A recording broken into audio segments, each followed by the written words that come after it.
बोलण्यासारखं काय नाही. सगळ्यात माझं पाणी रामराजांना अनिकेतला त्याचं प्रपंच सांभाळायला, त्याचं इंजेक्शन लावलं तर मागायला रामराजे नाही बस. आणि माझं मत मागायला माझ्या सगळी माणसं, माझ्या कुटुंबाचे माणसं, माझ्या आनंदनगर मधली, माझ्या संभाजीनगर मधली सगळी लोक, माझ्या पृथ्वीराज कॉलनी मधली, माझ्या गोळीबार मधली लोक, माझे संजीवराजेनगर मधली सगळी, ही सगळे माझे पाहिजे. त्यामुळे विजयाची खात्री माझे मी तुम्हाला सारखं विचारता की काय परिस्थिती असेल. मी एवढंच सांगतो की या प्रभागामध्ये आपले सचिन कांबळे पाटील साहेब, त्यानंतर हडकोमध्ये ठोकळा पडत असते. त्याचबरोबर सचिन कांबळे पाटील निवडून खासदार पंचवीस नाही सचिन कांबळे पाटील आहे. त्यामुळे हडकोच्या या घराला लागलेल्या वायरी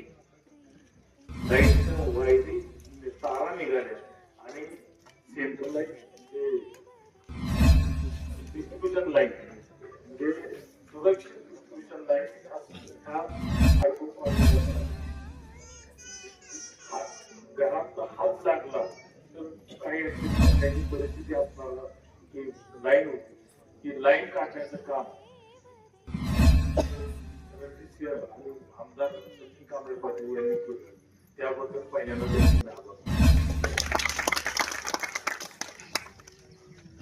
दुसरा विषय असा की तुम्ही ज्या परिस्थितीत आहात त्याच परिस्थितीत आहात. विकास नुसता ऐकायला मिळतो आणि हा विकास कुठं हरवलाय आणि त्याचा पत्ता कुठे हेच आम्हाला जर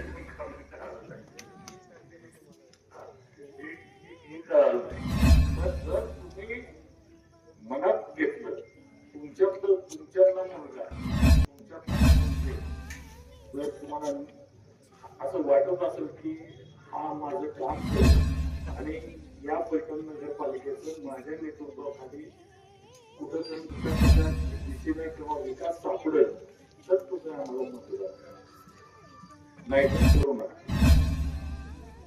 विषय असा आहे की 30 वर्षामध्ये आनंदनगर मधली गेले 14 वर्ष उभा आहे आणि त्या टाकीमध्ये पाण्याचा थेंब पडले. हे किती दुर्दैव.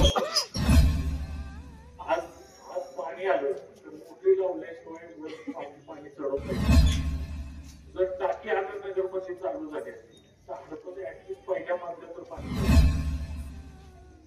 पाणी वेळेवर आलं असतं. या पाण्याला अनेक पाठीखाली बनवले गेले.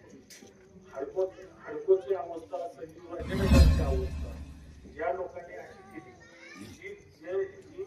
जी पटकन खात्रीमध्ये होत नाही, पण ह्यांनी प्लॉट विकले, ह्यांच्या जागा आहेत अशा ठिकाणी ह्या लाईनी आणि त्यांना आमच्या वाट्याचं पाणी त्या लोकांना देण्याचं त्या लोकांनी त्यावेळेस हे नगरसेवक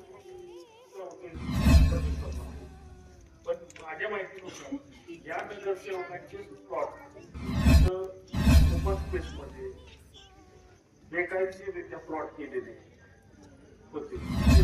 जाधववाडीत की नाही येत दळ पैठण नगरपालिकेतली नाही, पण त्यांना सुविधा मात्र पैठण नगरपालिकेच्या सगळ्या सुविधा दिल्या. सुविधा द्यायला माझा विरोध नाही, पण तुमच्या आमच्या मुलांच्या तोंडचं पाणी काढून त्यांना पाण्यात हे जे गेले 30 वर्ष पैठण शहराला उत्पन्नाचं साधन बनवलं गेलं. पैठण शहर हे आमचं उत्पन्नाचं साधन आहे म्हणून अशा पद्धतीने पैठणच्या नगरीच्या लोकांच्या बाबतीत, पैठण शहराच्या बाबतीत, पैठणच्या रस्त्याच्या बाबतीत लागले गेले. आज काय अवस्था आहे? आज पैठणची काय अवस्था आहे? हे रस्ते आहेत भाजी मंडई आज ह्या चौकात बसते तर भाजी मंडई उद्या म्हणजे बाकी मंडळी शोधावे लागते महिला पुरुषांसाठी काहीतरी शिल्लक ठेवली का पलटणमध्ये मला सांग. पलटणचं शहर व्हायला हवं. गेल्या 30 वर्षांमध्ये पलटणचं खेडेगाव करण्याचं काम त्या तिन्ही भावाने केलं. ह्याचं फार मोठं दुर्दैव. आता आता आता सुधारण्याची संधी आलेली आहे आणि ही संधी तुम्ही घ्याचाल